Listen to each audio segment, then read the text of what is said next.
Hello everyone, welcome back to Hero Wars Guide. We recently learned that we will have a third champion season coming to Hero Wars web and Facebook. And if you follow my other videos, you probably knew that another season was coming. So I wanted to take a few minutes today to take a look at the rewards out of the season and decide whether it's worthwhile to get the golden ticket. And we'll also take a look at the day one tasks of the event and any special considerations required there, because sometimes the day one tasks are hard to complete if you're already most of the way through your day.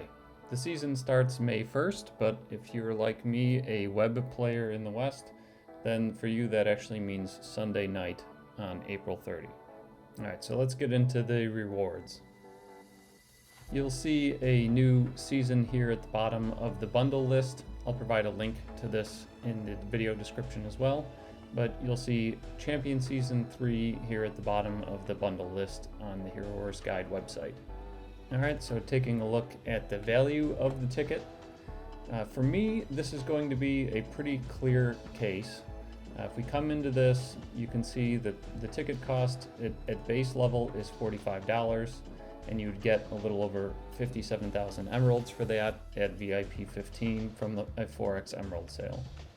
And then on the flip side, you can see that the bundle value, which is the value of all of just the golden ticket contents of this season, are adding up to 223,000 emeralds. So that's obviously several times greater than the 4X sale. Now, I think the answer is going to be pretty clear here for most players, but if you've not already visited this site, you may find it useful to come in here, take a look at the preferences section, and the values that I've assigned to each of the resources. Depending on your situation within the game, you may want to adjust some of those values. And if you do, for example, I've got skin stones at 1.45 emeralds. If you want that to be half as much, twice as much, 0, whatever, you can specify your own emerald value for each of these resources, and then these numbers will adjust accordingly, specific to your situation. So that's something that may change this number for you. Most likely, if anything, it would change it down a little, but depending on those numbers, it could go up as well. And then some other factors that may change this ratio. The value is the same at any VIP level, but the amount of emeralds that you get would go down. So if you're something like VIP 10 or VIP 8, then you'll see that would cut down the number of emeralds that you'd get for this same amount of money at the 4X sale, but the bundle value remains the same, making this an even better buy.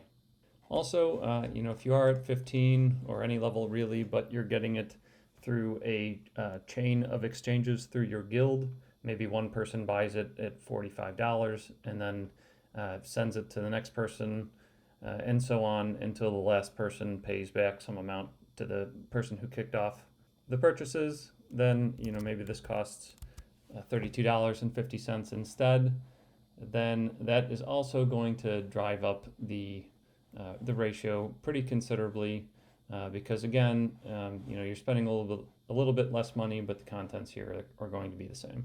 So as is the case with most golden ticket seasons, I think if you spend money on this game, maybe you sometimes pick up some emeralds at the 4X sale. Usually the tickets are a better deal. All right, so taking a look at some of the items, the individual daily rewards on the ticket here before we jump over to the day one considerations. I should note that I've assigned a value to this violet equipment chest, assuming you get the Book of Fate out of it, which is probably the best item, if you still need it anyway. That one takes a lot of items, and most of them are critical path items as well. But I'm mapping this to essentially, I believe it's 330 item fragments and the amount of gold that it takes to forge a Book of Fate, although for me, gold is weighted at 0. But if you have your own number and you come in here, then it will assign an emerald value to gold from either this either the violet equipment chest or the gold rose according to your own numbers. All right, and then most of these are just straightforward static rewards. There's some hero EXP in here for some reason. I think that's kind of ridiculous for the 10th or 12th or whatever season this is now. By the time you get here, you probably don't care about this at all, but they still tend to throw it in. but at some point there will be an orange equipment chest.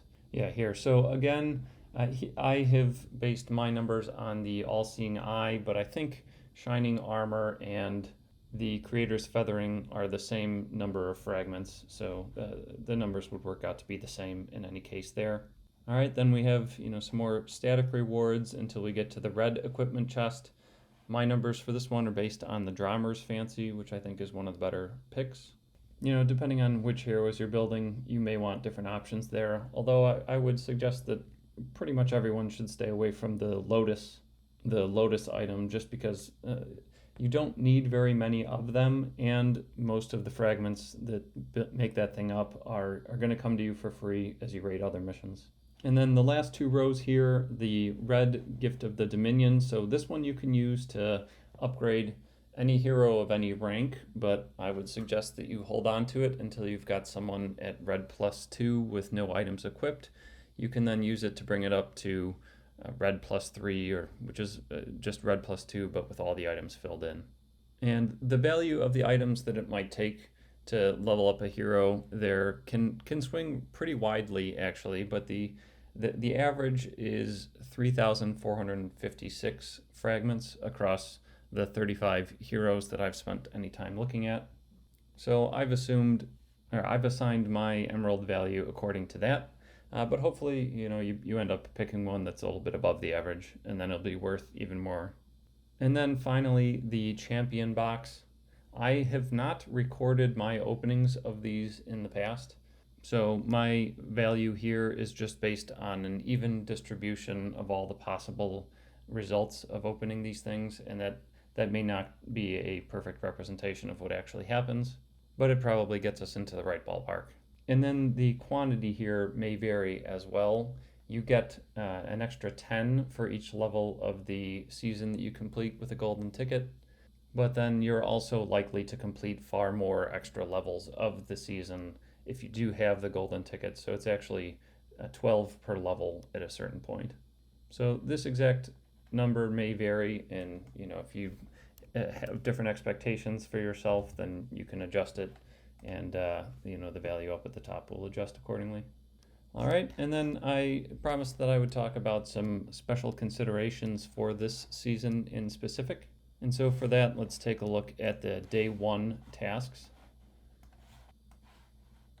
So a few things to keep in mind here. If you are someone in the West and you log into the game after the new event day, then this season is going to start whether you click on it or not, and you'll only have probably a few hours to complete these things.